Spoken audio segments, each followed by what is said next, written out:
Hi everyone, Liz Holter House, OBX for Sale Real Estate Group, powered by Keller Williams, back again today to continue our listing agent series. And last week we talked about what happens once you choose an agent and sign the listing paperwork.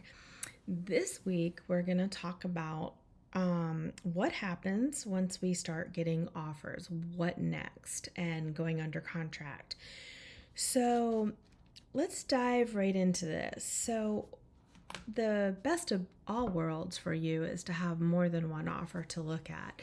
And if we do have multiple offers, and when I say multiple, more than two, we definitely have some tools, spreadsheets, and stuff where if we have 3, 4 offers, 5, 6, 7, 22 offers, like a house on the beach last week had, we have tools and spreadsheets where we can build those out because it can become very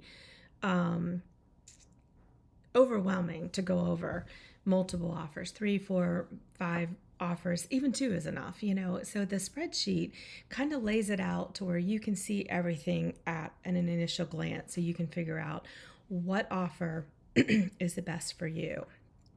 And if we don't get multiple offers, that's okay, but the process is going to be the same. We're going to look at the offer and we're going to determine whether we want to accept it. Do we want to accept part of it and counter just one portion of it? One thing I always tell my sellers is we really don't want to reject an offer. A rejection's hard to come back from. I mean, just think about that. Everything in life, nobody wants to be rejected. And you kind of go away licking your wounds, you're embarrassed, and you don't ever come back for a second chance. And that is, there's no difference with buyers, and we can lose a lot of buyers that way. So you've got to think about what's going on in the mindset of the buyer, the buyer's agent. And it could be multiple things. If your property's been on the market 45, 50 days and they haven't seen a price adjustment, the buyer may think that you're ready to give it away, to use a common terminology.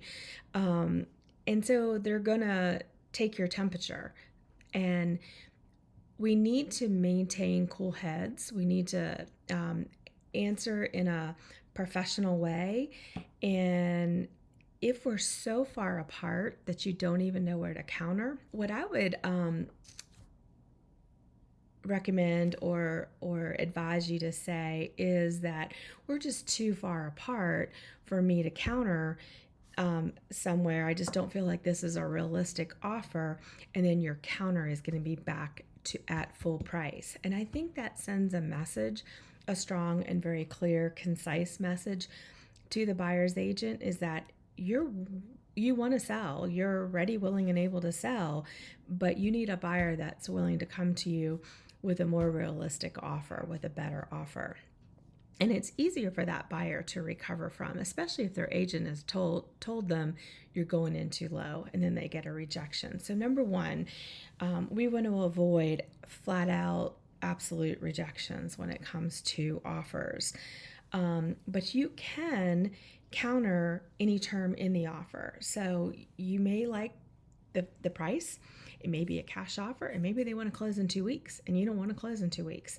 You can then counter just the closing date. So we're going to go over the offer. We're going to go over the purchase price. We're going to go over how much earnest money they've put down, and that is your good faith money.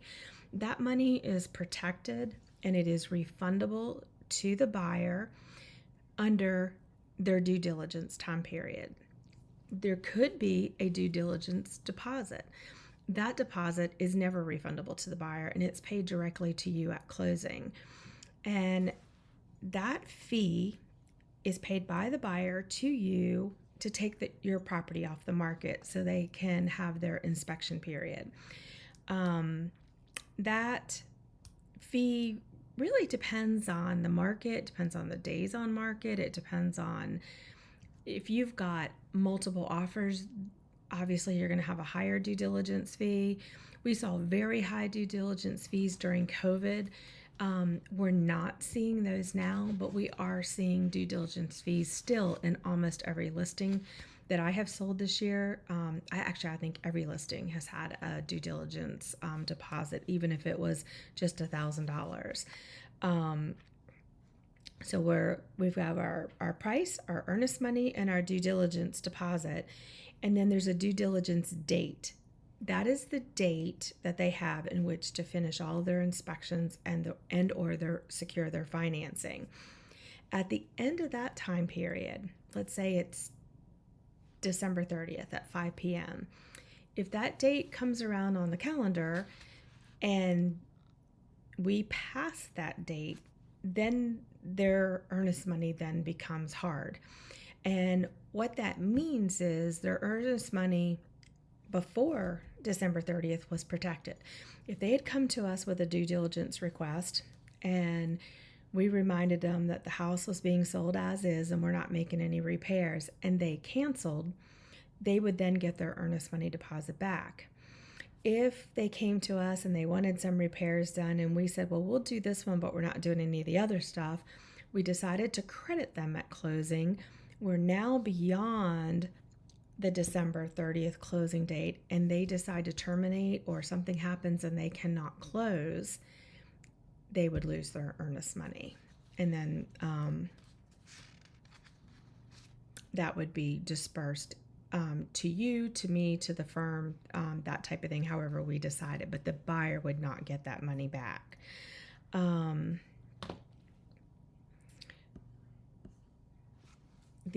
then, of course, the closing date, the due diligence date can be negotiated. The closing date can be negotiated. There could be some other things in there. They may ask for closing costs to be paid for by the seller. That's something that everything in there can be negotiated. They may not ask for it up front, but maybe they discover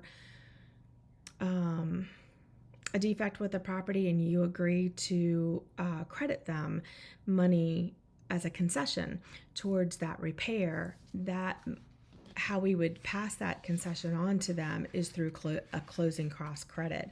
So we would amend the contract at a later time to add that. So what happens during due diligence? Good question. It's anything and everything that the buyer wants to do, inspect, or learn more about on your house. So we're talking all inspections, home inspection.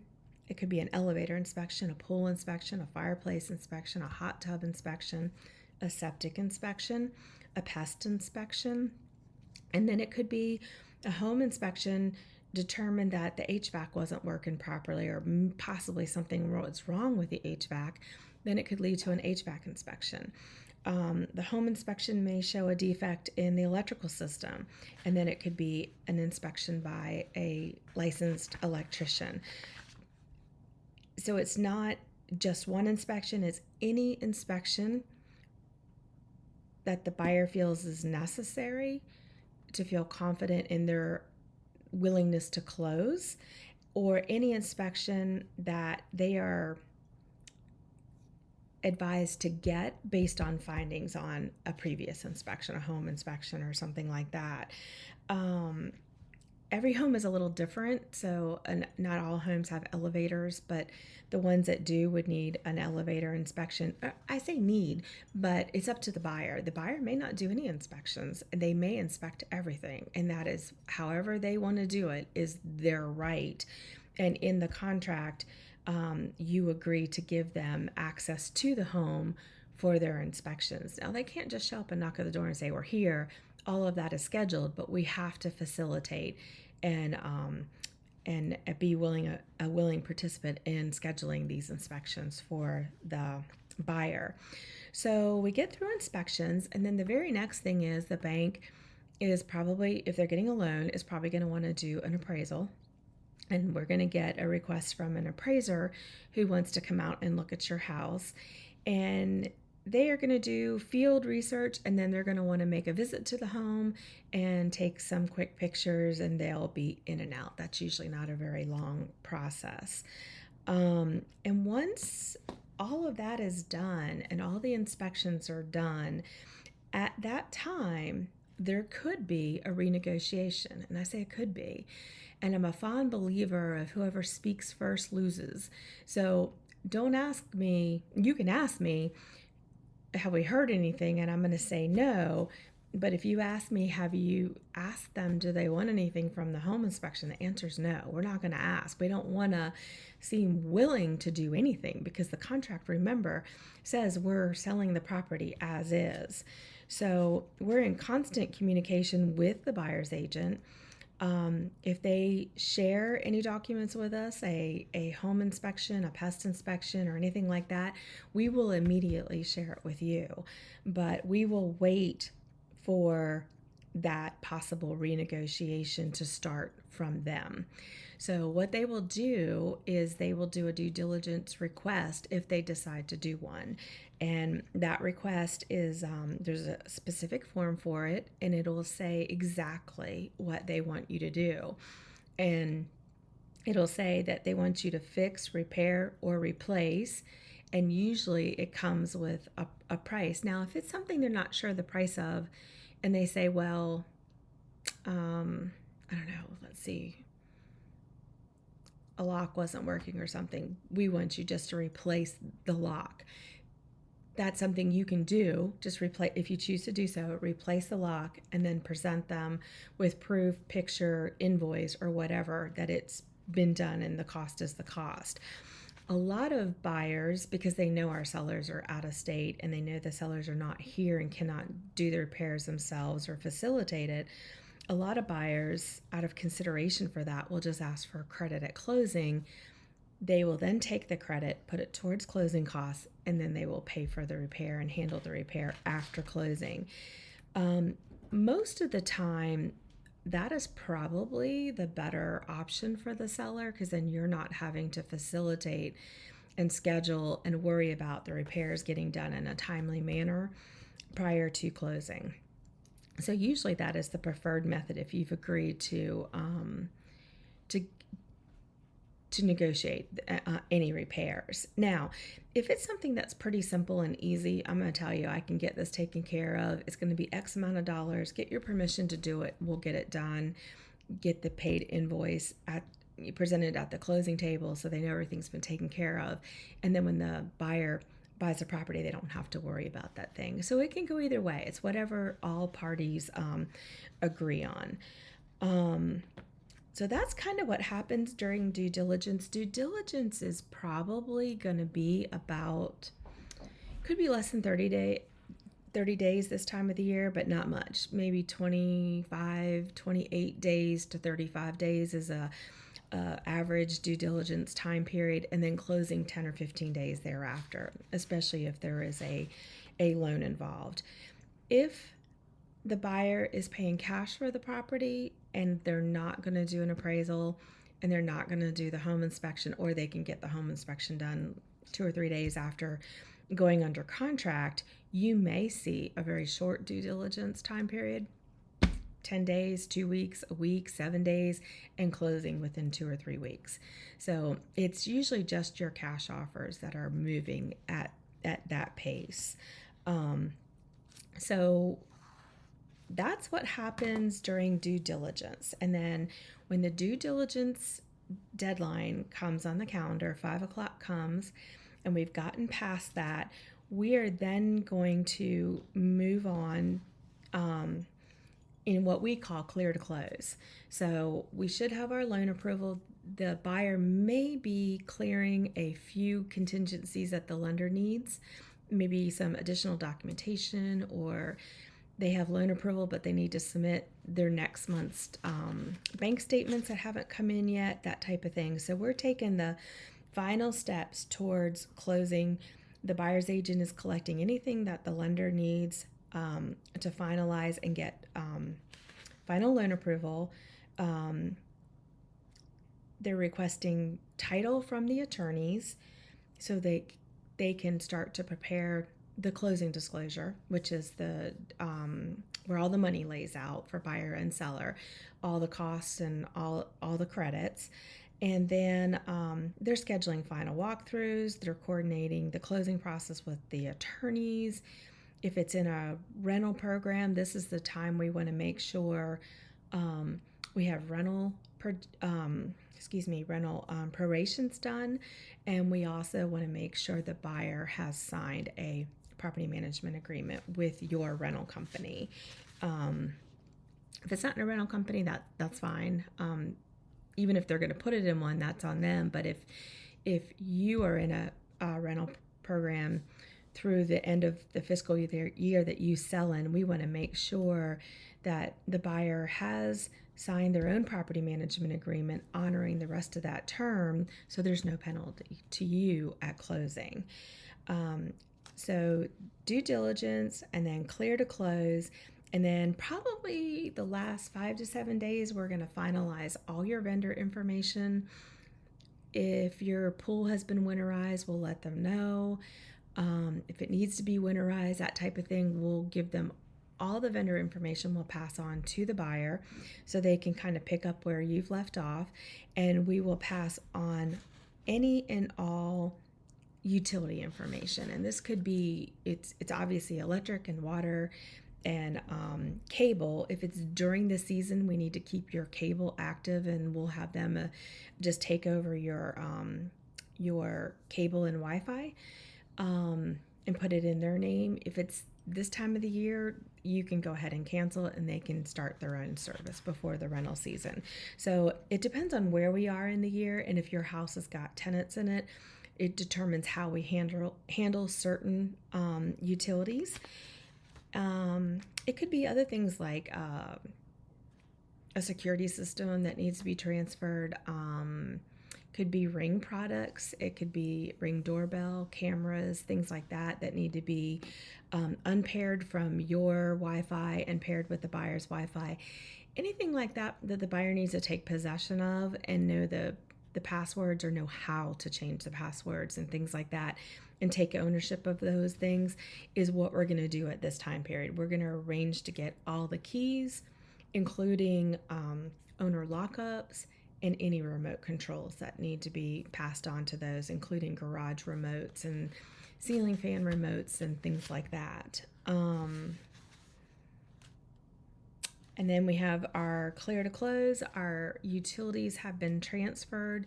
We're going to make sure you are set up with a time to go in and sign your deed work. As a seller, you're only signing about 3 or 4 documents. Your deed can be signed in advance of closing. It can be signed pretty much at your convenience. If you're in town, you can just kind of float in and sign those documents like after work, that type of thing. Or if you're in town for the weekend, on a Monday before you leave, or on a Friday when you arrive. If you need to close by mail, absolutely, it's easy to do. We just let the attorney know, and they will email you the documents. You print them. They give you a set of instructions. You take them to a notary. You sign before a notary, and you overnight the documents back to the attorney, and then they hold them in trust until closing.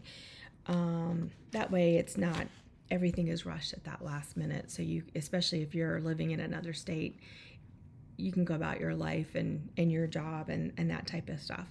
And then once your closing is closed, the attorney will disperse your proceeds however you've agreed to have them dispersed. Typically this is by a wire.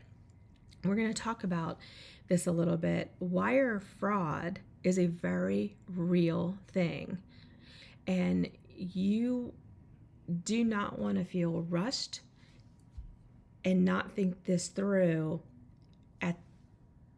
on the day of closing. So, and what I mean by this, the attorney is going to have already contacted you. You've probably already signed your deed. You've already given him your wire information. There's really no reason for that attorney to confirm that wire information with you again. And if he or she does want to confirm your wire information again, especially if it's done via email, you need to pick up the phone and you need to call myself or you need to call the attorney and make sure it was them asking for that information, because I guarantee you they won't ask you over email. And that's how wire fraud happens. It's a phishing scam. And you think it's coming from your attorney, you answer an email, and bam, someone else has got your wire information, and then they call the attorney and say, hey, we want to change our bank account and have our money wired somewhere else. So you just want to make sure when it comes to wiring your proceeds that you've had that conversation live with your attorney, and don't do those things through text and through email, because it's not secure. Now, the attorney that I love to use, MM&J, they have a secured app that's encrypted end to end, and I encourage you to use that app. Not everyone feels comfortable with that technology, but it is very, very safe technology. That's why they use it. So everyone is on this end is going through as many safety precautions as possible to prevent wire fraud. And you'll notice at the bottom of every one of our emails, we all have warnings about wire fraud. It is my message to you is it's very, very real. So if you get out of the blue a question about a wire, think about the email, think about what I've told you, and just pick up the phone and call me, or I'll call the attorney and figure out what's going on before you do anything. I would rather your money be 24, 48 hours late getting to you than, in an overseas account somewhere, because you did something you shouldn't have done. So I just want to make sure that you're completely aware of that. And we got our clear to close. The buyer's going to come in, sign, or sign remotely and send everything in. And once we are recorded, we will all get phone calls and text messages letting us know we are recorded. We are not closed in this state until we are recorded. And what this means to you is you do not want to cancel your homeowner's insurance, your flood insurance, your general liability insurance. You don't want to cancel any insurances until you know we are closed, and there is no reason to rush to it. So if we close on Friday at 4 and you're not sure and you don't want to pay an extra 2 days for insurance, you're not going to. Just make your call on Monday once we've let you know, and you can let your insurance company know that you closed on Friday, and they're going to prorate your refund based on that closing date of Friday. So there is no reason to rush that phone call and say, oh, we have to be closed by now, and go ahead and close it. Because if the Register of Deeds rejects the paperwork, the notary seal is not correct, somebody breaks down, it has to be driven to the courthouse, the documents are late arriving, and we can't record until Monday, you do not want to be sitting there all weekend long without homeowner's insurance. So you want to make sure you have gotten the call from myself or your closing attorney saying we are recorded. That is when your liability on that home stops, not the word closed, not signing. It is recorded. So you want to make sure of that. Once we're recorded, you'll be sent your wire, your final closing statement, and then shortly after closing, you will get a full digital file from myself and Eileen, including communications, text messages, CDs, all of that kind of stuff. And then we always send your CD out around tax time as well, so you don't have to go searching for that. So that is what happens once we go under contract. We go through, we're under contract, we go through our due diligence period, financing, and then we get our clear to close, and then we record. This is Liz Holterhouse, OBX for Sale Real Estate Group, powered by Keller Williams, wrapping up another series in our listing agent series, How to Hire a Rockstar Agent Like Me. Don't forget to like, subscribe, and share, and come back for more.